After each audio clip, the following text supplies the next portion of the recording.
That is my seat. No, this is my assigned seat, and I am not moving. Welcome to EchoStory, where hidden truth finds a voice and injustice never stays hidden forever. End that call and leave this seat, or security will remove you from the aircraft. The command cut through the quiet first-class cabin of Sterling Air Flight 712. Olivia Bennett slowly looked up from her laptop in seat 2A. Her boarding pass, identification, and platinum membership card were arranged neatly on the tray beside her. Standing over her was flight attendant Laura Mitchell, whose tight professional smile could not hide her impatience. Behind Laura waited Patricia Caldwell, a wealthy 56-year-old white woman dressed in an expensive cream suit, pearl earrings, and a gold watch. Patricia tapped her foot and pointed toward Olivia's seat. "That is where I always sit," she announced loudly enough for the first 3 rows to hear. Olivia was 34, a black businesswoman wearing a simple navy blazer, dark pants, and comfortable flats. Nothing about her appearance revealed her wealth, influence, or position. She lifted her boarding pass and spoke calmly. "My name is Olivia Bennett.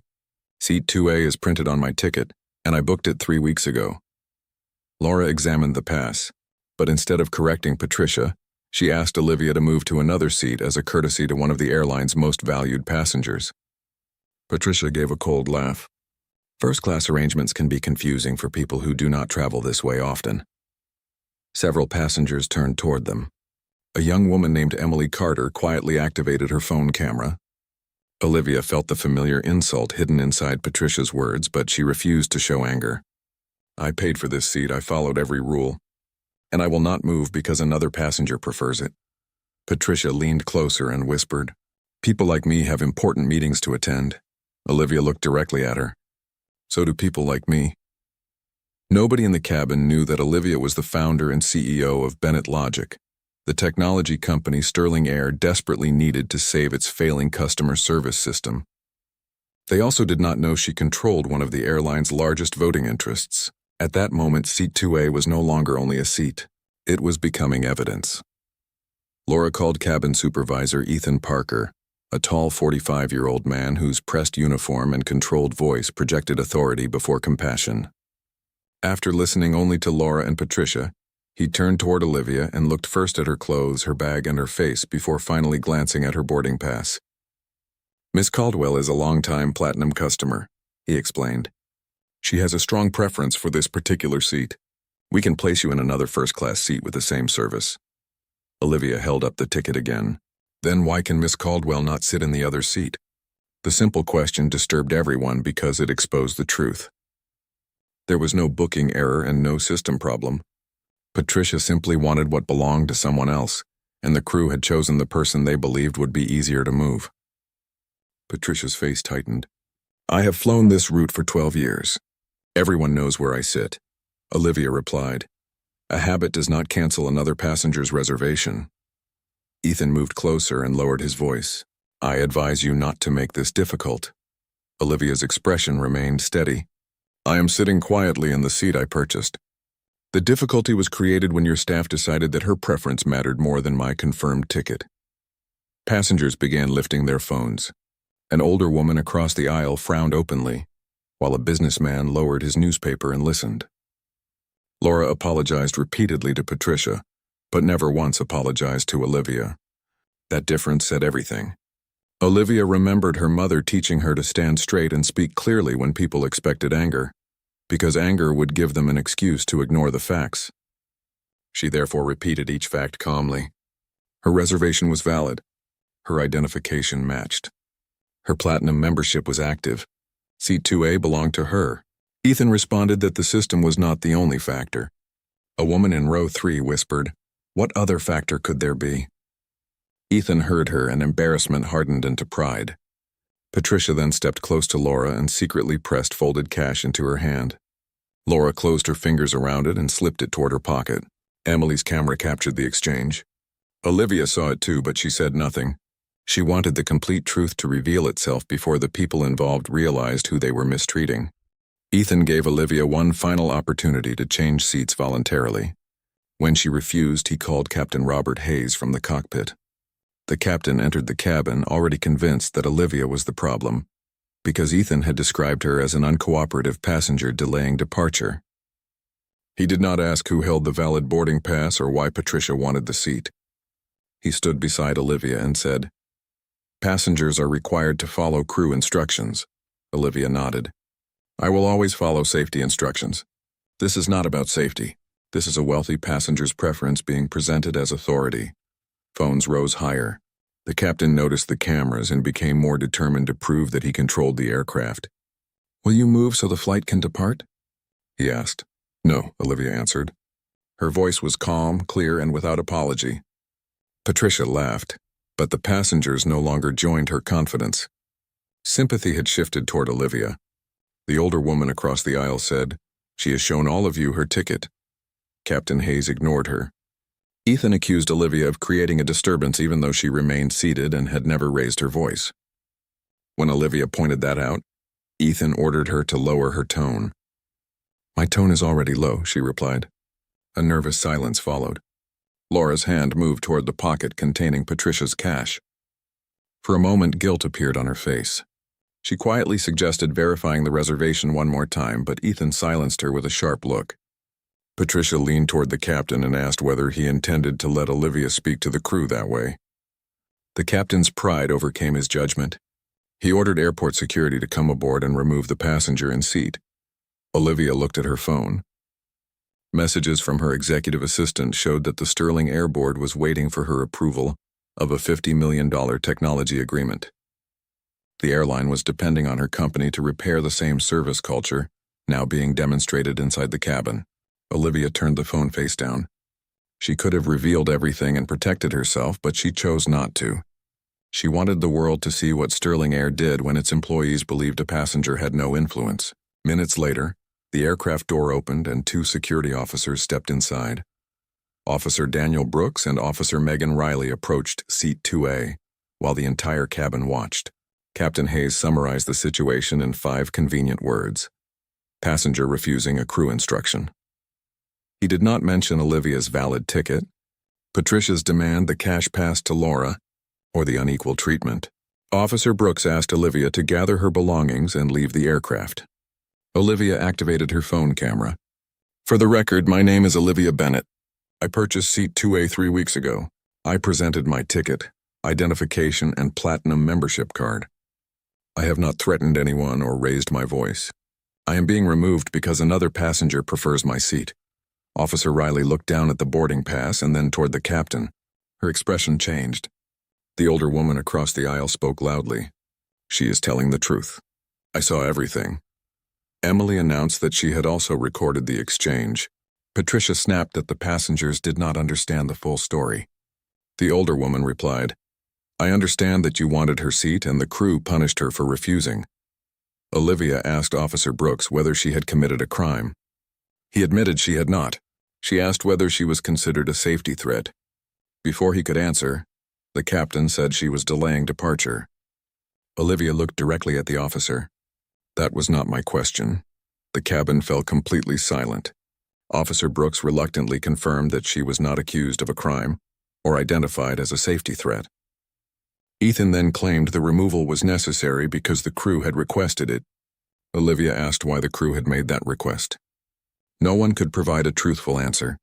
Patricia finally said, "Because you are being difficult." Olivia turned her phone toward her. "Difficult means refusing to surrender something that legally belongs to me." Captain Hayes ordered the officers to proceed. Olivia packed her laptop and documents with slow, dignified movements. Her eyes were wet, but she did not allow the people around her to turn her pain into entertainment. As she passed Patricia, she stopped and said, "You believe this ends with a seat?" Patricia smiled. "Does it not?" Olivia's phone lit up with a message stating that Sterling Air's board needed its largest voting partner on an emergency call. Patricia saw part of the notification and her smile weakened. Olivia walked off the aircraft while Patricia took seat, unaware that she had just sat down inside the evidence that would destroy her victory. Inside the cabin, no one congratulated Patricia. The seat she had demanded no longer looked luxurious. It looked stolen.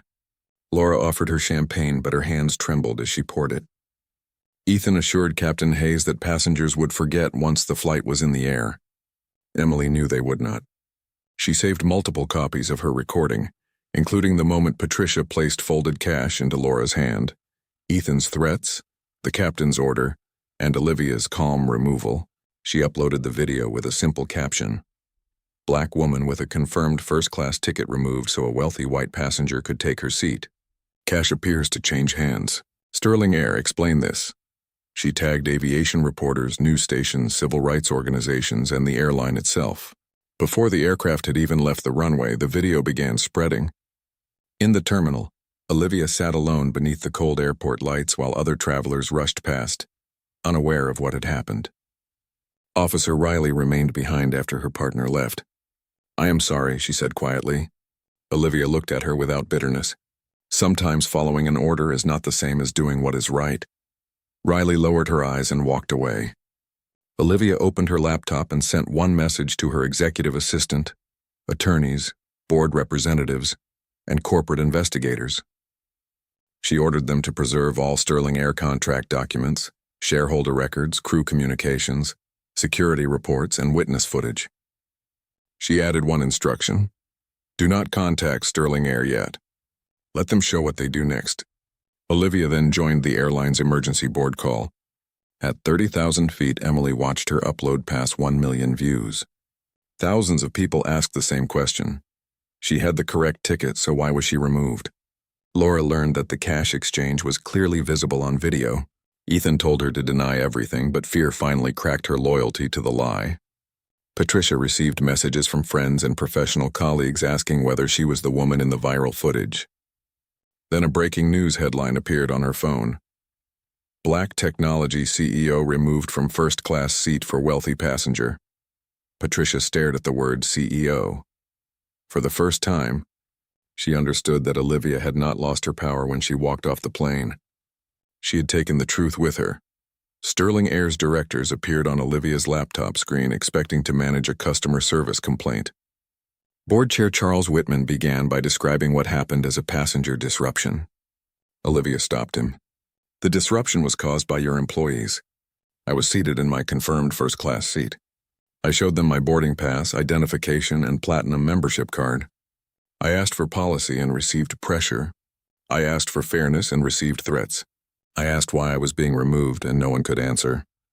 The directors shifted uncomfortably. Olivia then revealed what the crew had not known. She was the founder and CEO of Bennett Logic, the final company being considered for Sterling Air's $50 million digital transformation contract. Through affiliated investment funds, she also controlled one of the airline's most influential voting positions. One director whispered, "Oh my God." Olivia let the silence remain before continuing. "Now you understand the financial danger, but this is not about my position. It is about what your company does to passengers when it believes they have no position." Her attorneys confirmed that multiple witness videos showed Patricia bribing Laura, Ethan escalating the conflict despite valid documentation, and Captain Hayes ordering removal without identifying any safety issue. The board chair said the airline was beginning an internal review. Olivia rejected the phrase. "Your employees did not review me before removing me. They reached an immediate conclusion when they believed I was powerless." She demanded preservation of every flight record, cabin report, employee message, and security communication. She also requested an emergency shareholder meeting before the end of the day. Board members warned her against reacting emotionally. Olivia answered that she was not reacting to embarrassment, but responding to evidence of a culture where wealth could purchase authority, and calm resistance could be labeled a threat. Her attorney outlined potential claims involving discriminatory treatment, breach of contract, bribery, retaliation, and misuse of security procedures. Olivia said legal action would remain available, but she first wanted the airline's leadership to answer one question. Was this an isolated failure, or had the company created a culture where employees felt safe treating certain passengers as less deserving? Nobody answered. The silence told Olivia that Sterling Air's problem was larger than Flight 712. At 4 o'clock that afternoon, Sterling Air's emergency shareholder meeting looked more like a trial than a corporate discussion. Directors, attorneys, human resources leaders, communications executives, and external advisors filled the screen. Olivia appeared wearing the same navy blazer she had worn on the aircraft. She did not change her appearance to seem more powerful. The truth was already powerful enough. Her attorney played the first video. Laura stood over Olivia, asking her to leave the seat printed on her ticket. The second clip showed Patricia pressing folded cash into Laura's hand. The third showed Ethan warning Olivia not to make the situation difficult. The final recording captured Captain Hayes ordering security to remove her, even after an officer confirmed she had committed no crime and presented no safety threat. When the footage ended, Olivia asked who had trained the employees to believe this conduct was acceptable. No one responded. "Then tell me who allowed the culture to grow until they felt protected while doing it," she said. A director argued that immediate termination might expose the airline to employee claims. Olivia's attorney replied that the airline was already exposed and now had to decide whether it intended to reduce the harm or defend the behavior.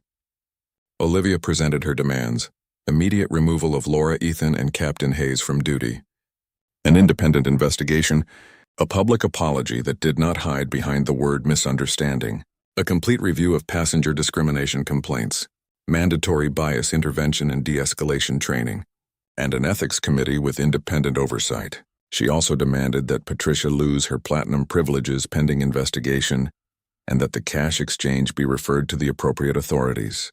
The board chair asked what would happen if the directors rejected those demands. Olivia answered without hesitation.